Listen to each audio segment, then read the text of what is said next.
নতুন আরেকটা ভিডিওতে সবাইকে ওয়েলকাম। আশা করি সবাই অনেক ভালো আছো, আমিও ভীষণ ভালো আছি। তো আজকে তোমাদের সাথে কয়েকটা কথা শেয়ার করব। হয়তো সব মেকআপ আর্টিস্টরাই এই প্রবলেমটা ফেস করো, আমিও করি, তো সেজন্যই কথাগুলো তোমাদের সাথে শেয়ার করছি।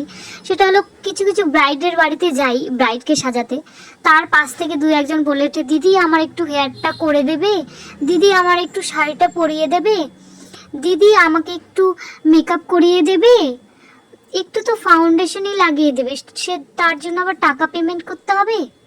কি বলো তো, আমি যে মেকআপের প্রোডাক্টগুলো ইউজ করি সেগুলো সেগুলো তোমরা আমাকে কিনে দাও না, সেই টাকাগুলো আমাকেই পেমেন্ট করতে হয়।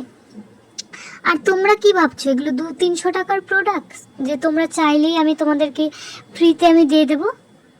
আমি যেখান থেকে নেই প্রোডাক্টগুলো আমার মুখ দেখে আমাকে দেয় না, আমাকেও টাকা পেমেন্ট করেই আমাকে প্রোডাক্টগুলো কিনতে হয়। সেক্ষেত্রে আমি তোমাদের কি করে তোমাদের ফ্রিতে তোমাদের আমি মেকআপ করিয়ে দেবো? আর তোমরা একবার মেকআপ প্রোডাক্টগুলোর দাম সম্পর্কে তোমাদের কি কোনো ধারণা আছে? ধারণা নেই বলেই তোমরা এই সব কথাগুলো বলো। যাই হোক, অনেক বক বক করে ফেললাম, এই ছিল আমার ফাইনাল লুকস। তো ভিডিওটা কেমন লাগছে সবাই কিন্তু জানিও। তো দেখা হচ্ছে নেক্সট ভিডিওতে। টাটা সবাইকে, ভালো থেকো।